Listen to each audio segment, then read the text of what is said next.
I don't tell this story often, mostly because people assume it must be the ramblings of an old man who lived too long beside lonely forests. But the truth is that I was only 22 in the winter of 1913, young enough to think I understood the world, and old enough to realize how quickly a quiet place can change when something unnatural moves through it. Our village sat deep in the northern woods, far from any railroad, 30-odd families who knew each other by name, routine, and Sunday habits. Nothing strange ever happened there, aside from the usual troubles rural life hands out, and for most of my youth I thought that was a blessing. It was only later I learned that boredom is better than discovery, and some discoveries demand a part of you that never comes back. The winter arrived early that year, hard and sharp, sealing the ground in frost before the last leaves had fallen. The cold felt heavier than usual, the kind of cold that seemed to push down from above instead of creeping up from the earth. I remember how the horses trembled in their stalls, ears flicking toward the tree line as if something out there breathed colder air than the season alone could explain. People laughed when I mentioned it. They said young men imagine things because imagination is easier than work. Maybe they were right, at least at the start, because back then even I didn't think the unease spreading through the village was anything more than nerves stirred by early winter nights. But unease has a way of revealing itself in small cracks. The first sign was the silence. Our woods were normally full of sound, even in the depths of winter. Owls talking across the dark, foxes yipping in the hollows, the slow groan of the creek shifting under ice. Yet by mid-November everything had gone still. It wasn't the peaceful kind of stillness either. It felt like the woods themselves were holding their breath, as if something walked there that the animals refused to acknowledge. People joked that perhaps a big cat had wandered down from the mountains, but even mountain lions don't make the night empty. They replace one sound with another. This was different. Not long after the tracks appeared.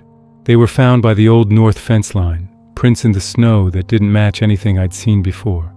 They looked like a wolf's at first glance, but stretched longer in the back, with more weight at the heel and deep impressions where the toes dug in as if whatever left them carried far more mass than a normal animal. I remember kneeling beside them, pressing my hand into the snow to compare size, and realizing the tracks dwarfed my palm. I told the others they looked wrong, but they brushed it off, saying snow distorts prints. I tried to believe that too, until I followed the trail a little farther and saw it rise up the embankment in long, deliberate strides, each step spaced too far apart for any normal creature of these woods. People grew restless after that. Doors were locked earlier, lamps were kept burning longer, and even the bravest woodsmen carried rifles to check their traps. The village had lived through harsh winters, bears, wolves, and sickness before, but this was fear of a different kind, the kind that grows when your mind knows there's something out there but can't picture it properly. I slept poorly those nights, listening to the frozen wind scrape against the windows, and wondering why it suddenly sounded less like wind and more like something moving just beyond my sight. Then came the screams. The first night, they drifted in from the tree line, distant but unmistakably human, stretched out into something raw and high that carried across the snow like a blade. Everyone in the village heard it, though most pretended they hadn't the next morning. People prefer silence to questions they can't answer. The screams came again 3 nights later, closer this time, rising and falling like someone running until their breath broke. I stood at my door with my lantern in hand, watching the darkness between the pines thicken, waiting for something to step out. Nothing did, which almost frightened me more. The livestock were the first to die. Not torn apart the way wolves kill, not swallowed whole like when bears raid barns, but opened in a way that made no sense to anyone who saw the bodies. Something had taken them quietly, quickly, without leaving footprints except for those same strange tracks that seemed to appear only when it snowed. The ground around the kill was barely disturbed. Whatever this thing was, it knew how to move without sound, and how to kill without struggle. I remember watching the older men argue in the bitter cold behind the general store. each pretending they had an explanation, but none willing to say what they truly feared. Now, the turning point for me came on a night when the moon was nearly full, hanging pale and swollen above the frozen fields. I had stepped outside to bring in firewood when I felt it, a presence heavy and alert somewhere near the edge of the yard. I don't know how I sensed it.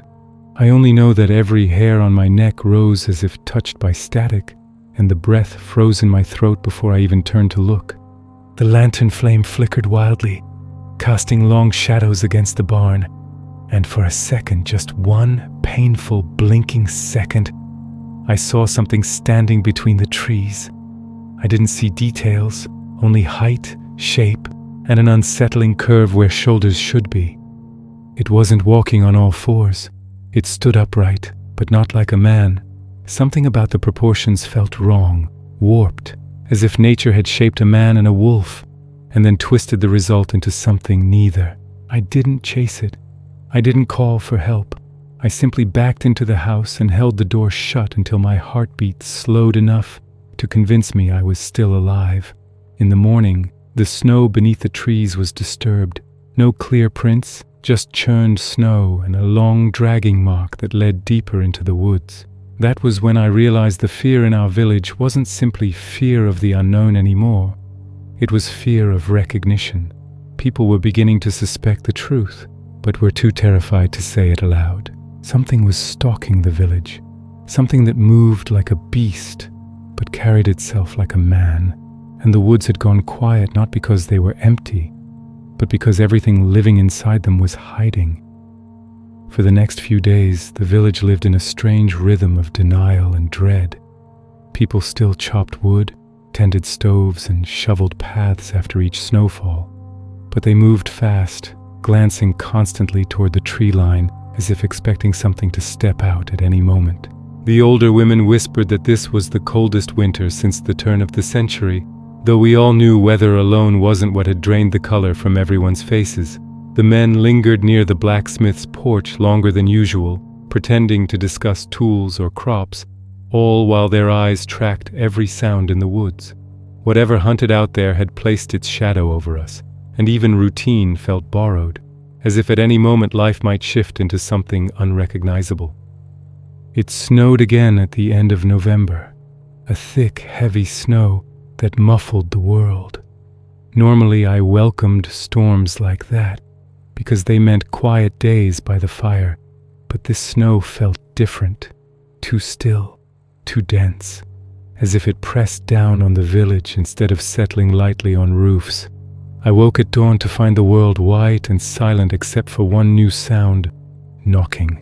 Slow, rhythmic knocking coming from the barn out back. At first, half asleep, I thought the wind had loosened aboard, but when I opened the door, the knocking stopped instantly, replaced by that deep, unnatural stillness that had become the hallmark of this thing's presence. I stayed on the porch a long time, listening, every breath loud in the frozen air. Then I saw it, just faintly, prints leading away from the barn toward the fence line. Fresh prints, large, clear, far better defined than the warped tracks I'd seen earlier in the season. The stride was long enough that I had to stretch my legs nearly to the point of slipping just to match one step. And the shape, it wasn't a wolf's or a bear's. It looked disturbingly like a man's heel and arch, yet the front half showed elongated canine-like toes that dug deep into the snow. The combination made my stomach twist. Whatever left them wasn't meant to exist. That day, the talk in the village turned from worried murmurs to real fear. Mr. Alden's hunting dogs had broken their chains during the night and were found miles away, trembling and refusing to return. Mrs. Hawthorne swore she saw a tall shadow pacing beside her chicken coop just before dawn. And one of the schoolchildren came running home mid-morning, crying that something had followed him through the woods, moving fast between the trees but never quite letting him see it. Parents kept their children indoors after that, and for the first time in my memory, the village felt like a place under siege. I tried to tell myself there had to be an explanation. A diseased animal, a starving one, something rational.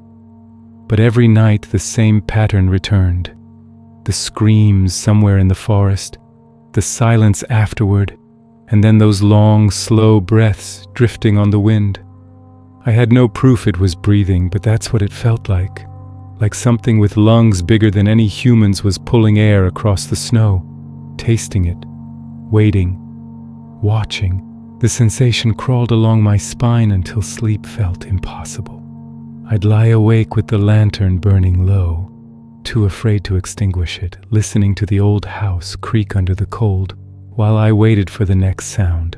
That sound came 3 nights later, a scratching at my window, not gentle, not hesitant, purposeful, slow drags of something hard along the glass. I froze in my bed, unable to breathe. The curtains glowed faintly from moonlight reflecting off the snow, and behind that pale glow, a shadow moved, tall, lean, slightly hunched. The scratching traveled from one side of the window to the other, as though whatever stood there was tracing the outline of the pane with deliberate curiosity. My heart hammered so loudly I was sure the thing could hear it. I didn't move. I didn't even swallow. Then the scratching stopped. For a moment, the silence felt like relief, but then came a sound far worse, a low, guttural rumble, not quite a growl, not quite a grunt, vibrating faintly through the window frame. It was a sound of recognition, a sound of possession, as if the creature were marking the space, memorizing the scent inside, testing the barrier between us. After what felt like a minute but may have been mere seconds, the shadow shifted and moved away, melting into the darkness outside. At dawn, I forced myself to check the window. The glass showed faint streaks, 5 long lines angled just slightly inward, exactly the shape fingers, or claws, might leave if dragged with slow intent. Below the window, the snow was disturbed. Not footprints this time, but deep impressions as though something heavy had crouched there. I don't know how long it stayed. I don't want to know. All I knew was that it had chosen my house for a reason, and whatever reason that was, it made my blood turn cold. The village gathered that morning in uneasy clusters, each person trying to speak softly while their eyes betrayed the panic simmering underneath. I hadn't planned on telling anyone about the scratching at my window, but before I could decide whether to keep silent, word spread that several other homes had been approached during the night. People found prints beneath bedroom windows, claw marks on shutters, and in one case, a thick patch of frozen breath on the glass, as if something had stood inches away, exhaling slowly while watching the sleeper inside. That last detail shook even the toughest among us. No animal behaved that way. Whatever stalked the village wasn't hunting livestock anymore. It was studying us. That realization changed the atmosphere entirely. Fear became suspicion of the woods, of the night, and even of each other. Folks who had always trusted their neighbors now cast uneasy looks across fences, wondering if someone had brought this curse upon us. Old superstitions bubbled up, half-whispered behind gloved hands. People spoke of past winters, of tragedies hidden in family histories, of lonely hermits who lived too close to the mountains. I listened, but none of their stories explained the prints I'd seen or the shadow that had stood at my window. There was no legend I knew of that described anything like the thing moving among us now. By midday, a handful of men decided they couldn't take sitting idle any longer. They gathered rifles, lanterns, and hunting blades, vowing to track whatever was terrorizing the village. They were good men, strong, competent, used to surviving the woods, but something in me twisted when I watched them march into the tree line. It wasn't doubt in their skill. It was dread, a deep instinct telling me they were stepping into a world where human capability meant very little. I wanted to call after them, to say something to slow them down or force them to reconsider, but the words stuck in my throat. I let them go, and that failure still rests heavy on me. As darkness fell, the storm returned. Snow drifted across the rooftops in thick sheets, smothering sound and sight alike. The wind carried flakes sideways, stinging the skin when I tried to board up the barn door for extra protection. I kept glancing over my shoulder, expecting to see eyes watching me from the tree line. Every moment felt stretched thin, every gust of wind too easily mistaken for footsteps. When I finally latched the barn and hurried back into the house, I realized I had forgotten to check the tracks near the fence. Some part of me was grateful. I wasn't sure I was ready to see what might be waiting. Night settled with a suffocating weight, and I lit every lamp I owned. Shadows in the corners seemed to pulse, deepening whenever I dared look away. I sat at the table with a rifle across my knees, unable to shake the memory of that low, rumbling breath at my window. Hours passed without incident, and gradually my eyelids grew heavy, despite fear clawing at my mind. I fought the drowsiness, but the storm's steady rhythm created a dull trance I struggled to resist. Just as my head began to nod, I heard something above me, one single deliberate step across my roof. The sound cut through the storm like a needle through fabric. My breath froze in my chest as the step was followed by another. The roof creaked under a weight far heavier than snow. Something was moving up there, carefully, slowly, testing the surface. Then claws, no mistaking them now, scraped along the ridge beam. The sound was faint but unmistakably intentional. Whatever it wasn't confused or wandering. It was searching, probing, mapping the house from above the way it had mapped the window just nights earlier. I gripped the rifle tighter, my palms slick with sweat despite the cold. My heart beat so loudly I feared the creature might hear it. I thought about firing through the ceiling, but fear held me in place. What if I missed? What if the noise brought it crashing down upon me? So I sat still, unmoving, barely breathing, listening as the footsteps paced the length of my roof, forward, backward, pausing over the exact spot where my bed lay on the other side of the boards. And then, just when I thought the sound couldn't get any worse, the breathing returned. Not from the window this time.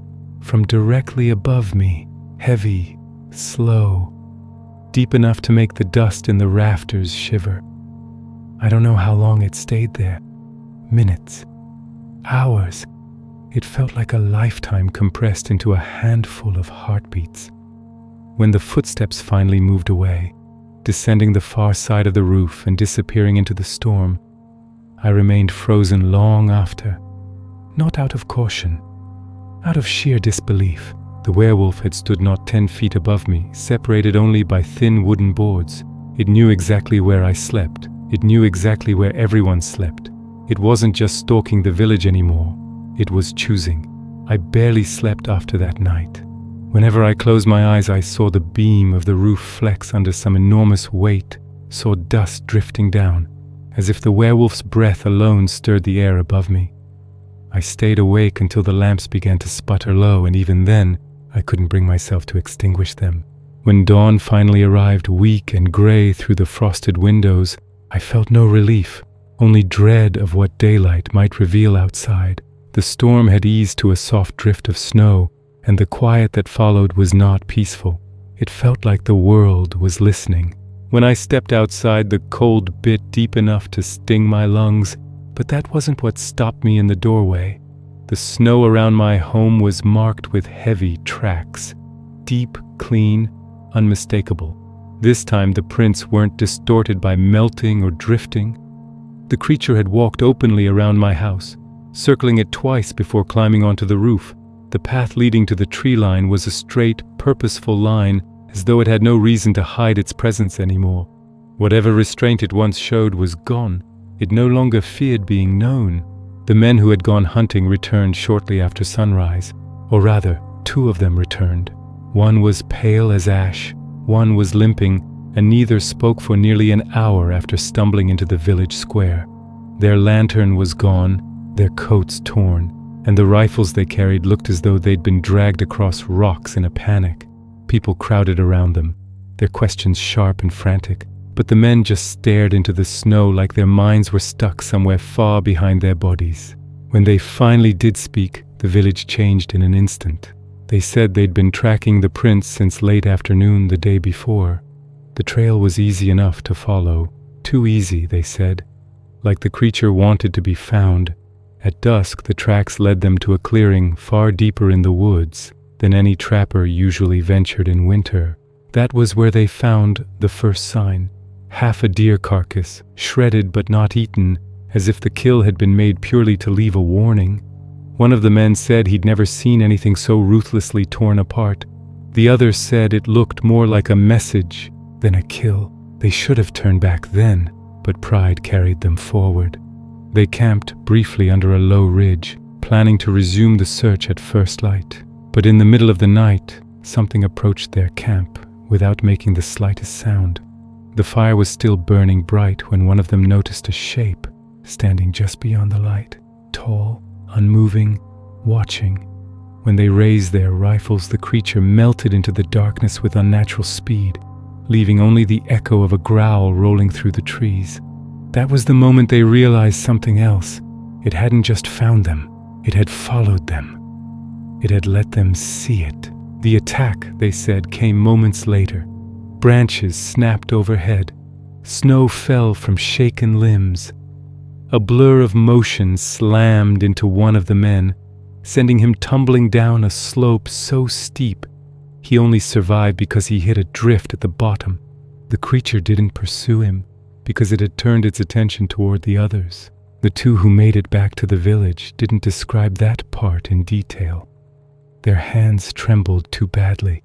Their voices cracked, but one phrase escaped both men's lips. It walked like a man. No one dared ask if the missing hunter was still alive. The silence answered for us. The village went into lockdown after that. Doors were barred long before sunset. Lamps were kept burning all night. Families huddled together in single rooms, trying to convince the younger children that everything would be fine. But the adults exchanged glances that told the real story. Nothing was fine. Fear had seeped into every home, every thought, and beneath it all pulsed a deeper terror we didn't dare name aloud.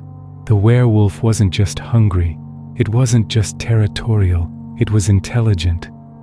That night, the screams returned, but this time, they didn't come from the woods. They came from somewhere within the village. They cut through the cold air with a sharpness that froze every person in their tracks. The screams rose and fell in panicked bursts, the kind that come only from someone who has seen something their mind cannot comprehend. Lamps flickered in windows as faces appeared behind curtains. No one wanted to be the first to step outside. No one wanted to be the one who discovered what made those screams. I forced myself to leave my house, rifle in hand, boots crunching heavily in the snow. A few others emerged too, forming a hesitant line between the buildings. The screams had stopped, replaced by soft sobbing. We followed the sound until we reached the old orchard on the west end of the village, where a woman knelt in the snow clutching her child. She wasn't hurt, just shaking uncontrollably, her face twisted in a terror she couldn't speak through. The boy, barely 7, stared past us, eyes wide and unfocused.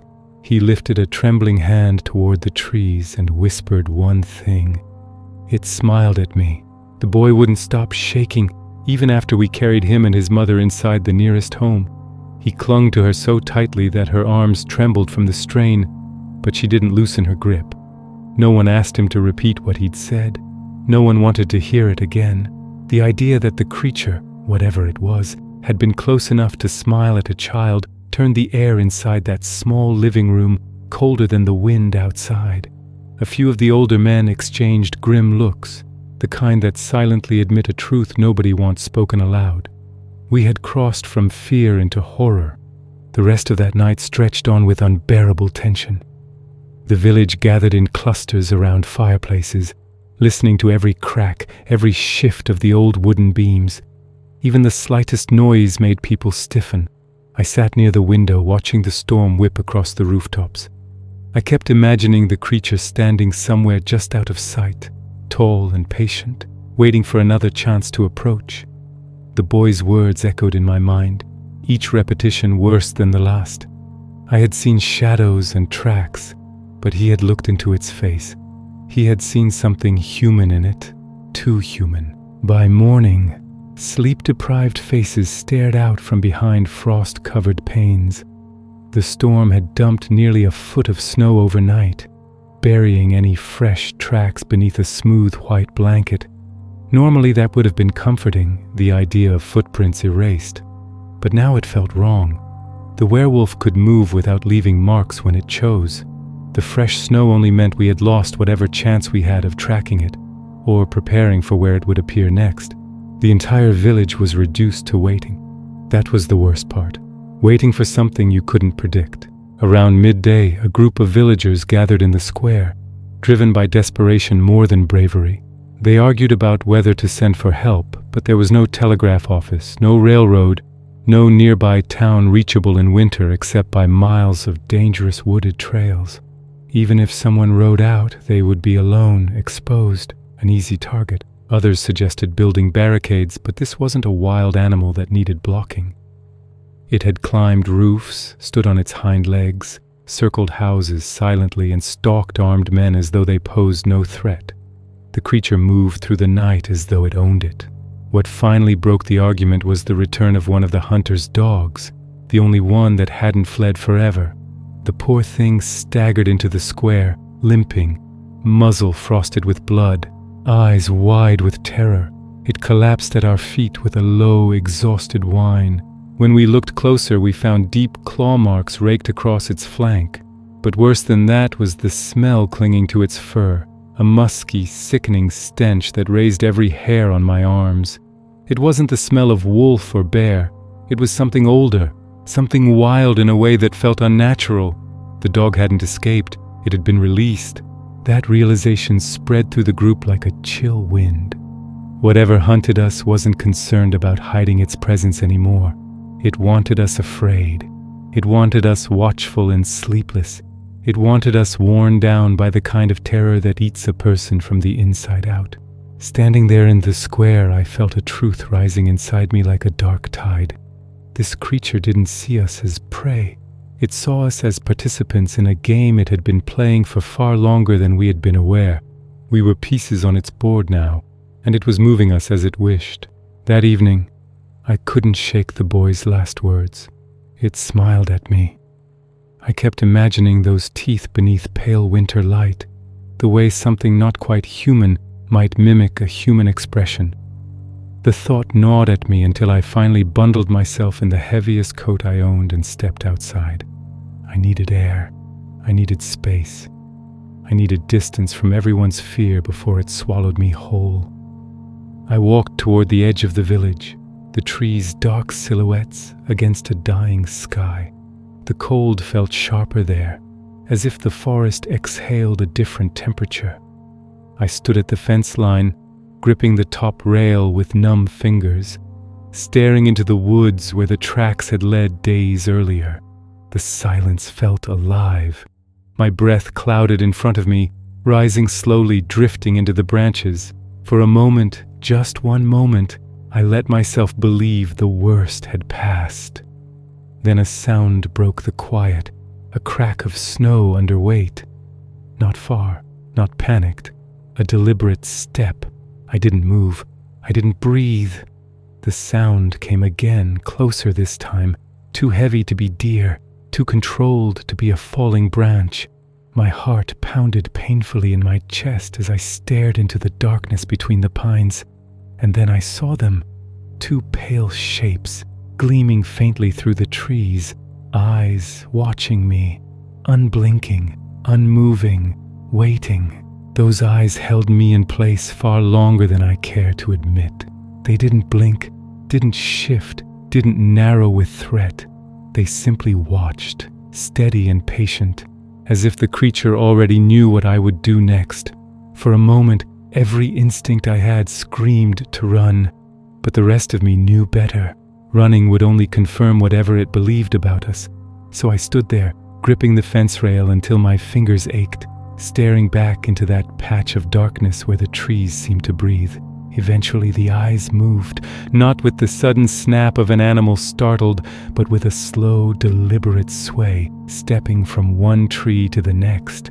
And when the creature finally revealed enough of itself to break from the shadows, I understood why every description we'd whispered to each other had fallen short. It wasn't just tall, it was unnaturally tall. Its shoulders hunched so it could move between branches that weren't meant for something walking upright. Its fur bristled in the weak moonlight, thick around its neck and chest, thinning along limbs that seemed too long for its body. And its mouth, God help me, its mouth curled upward at the corners in something that was not a snarl, not a threat, a smile. My breath froze in my lungs. The creature tilted its head, studying me the way a curious man might study a strange insect. No malice, no hunger, just interest. That was somehow worse. A predator kills quickly. A curious creature lingers. I felt the weight of that realization pressing down on me like the cold itself. The creature took one more step forward, its claws dragging through the snow with a soft hiss.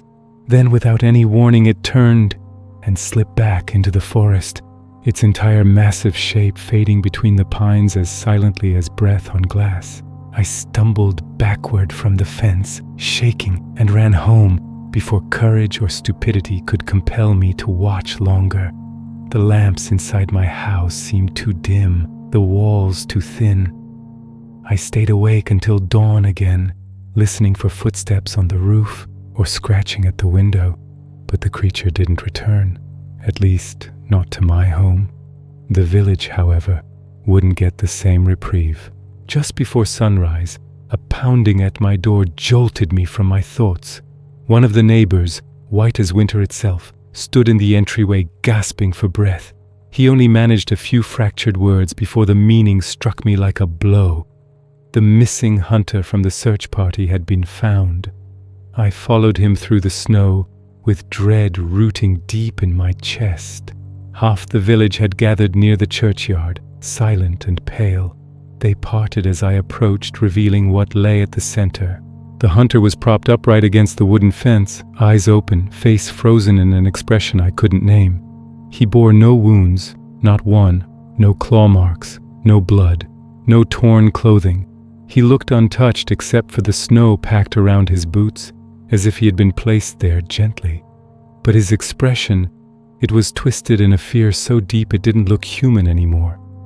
His mouth hung slightly open, not in a scream, but in the shape of someone who had seen something so incomprehensible that the mind simply broke. No one moved him at first. No one dared. Some whispered that the creature had brought him back on purpose, a warning, a message, a demonstration that it could kill without killing. I didn't want to believe any of it, but the truth was unavoidable. This wasn't a wild beast. This was something aware of us, aware of our fear, aware of what it meant to leave a man sitting like a grotesque sentinel at the edge of his own village. That day, no one worked, no one cooked, no one tended fires. People gathered belongings quietly. By sundown, half the families had fled toward neighboring towns despite the dangers of winter travel. I didn't blame them. The fear thickened the air like smoke. The creature had shown us it could reach any one of us anytime it pleased. Leaving felt like the only choice left. As for me, I stayed one last night, too numb with disbelief to make any decision at all. I sat at the table with a coat on, boots still laced, rifle in my lap, ready for something, anything, but nothing came. The night passed in a stillness so unnatural it felt oppressive. Only in the earliest hours before dawn did a single sound break through the silence. A howl. Long, low, carried on the wind from deep in the woods. Not quite wolf, not quite human. Something in between, something claiming the land as its own, now that the village had begun to empty. I knew then that whatever had come to us that winter wasn't passing through. It had chosen the place, and it had chosen the people. A week later, I left with the last small group willing to brave the snowy trail to the nearest settlement. When we reached the ridge overlooking the village for the final time, I turned back. The smoke from abandoned chimneys had already stopped. The homes stood still and empty, half buried in drifts. But what held my gaze wasn't the sight of the buildings. It was the distant shape standing at the tree line, tall and motionless, watching us leave. Even from a distance I knew it was smiling. I never returned. I never will. And though people now tell the story as rumor, a wolf man, a winter phantom, a tale for children meant to keep them home after dark, I know better. I know what I saw. I know what watched me. And I know that somewhere, in those deep woods where the snow never fully melts and the silence hangs heavy as a shroud, the creature still walks upright under the trees, waiting for another winter, another village, another face to study with those pale, impossible eyes. Some things in this world are not meant to be understood. Some are meant only to be survived. For more interesting stories, check this out.